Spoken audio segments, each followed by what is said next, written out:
Dying Light 2 has just arrived on GeForce NOW, and I'm here to give you my first impressions and thoughts on the title while telling you whether or not I think it's worth picking up.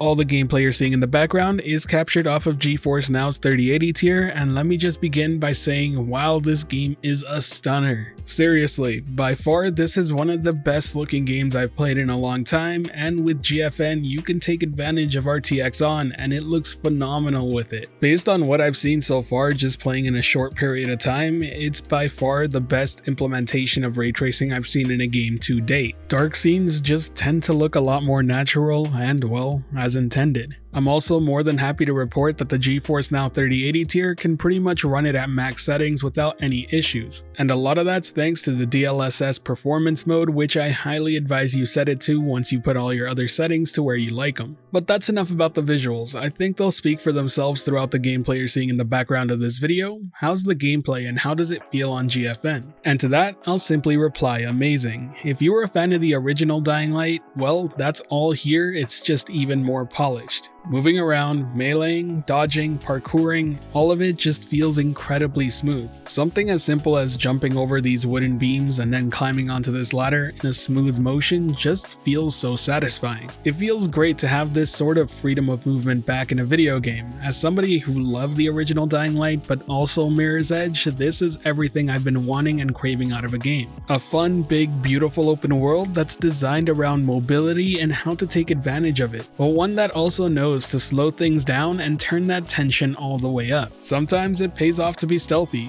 other times you need to be stealthy because you don't want to be stuck in the middle of a tunnel with a bunch of sleeping zombies that are ready to eat you as soon as you get close.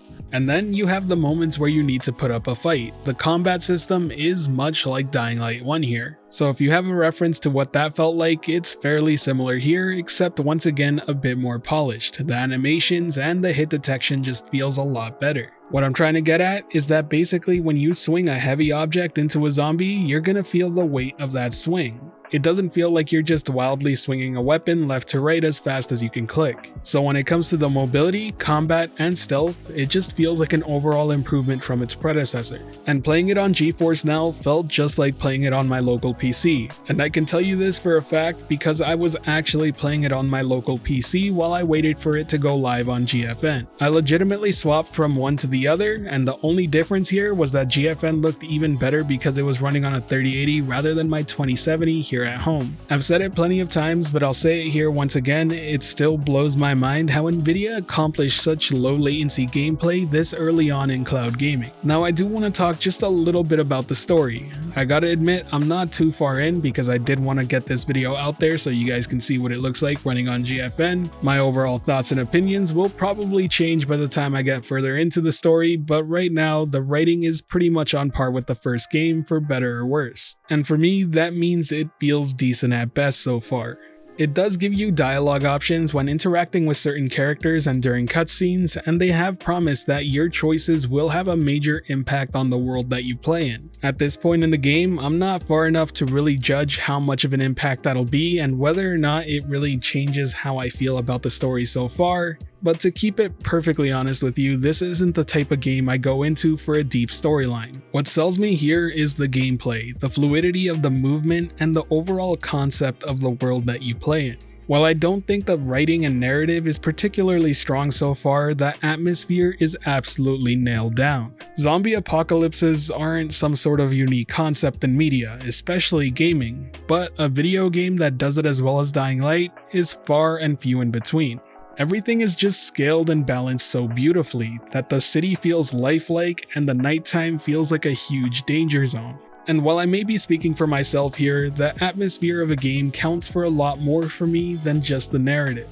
Because at the end of the day, when I find a good story, I can actually choose not to play the game if I don't feel like playing it and just look it up online. But when I find a game that is fun to play and has a world that I want to go out and explore on my own, well, that's not something I can experience without actually just playing the game itself. I've felt the very same way about the original, and if you were to ask me about key details within the story that happened in the first game, I honestly would be at a loss of words of what to tell you.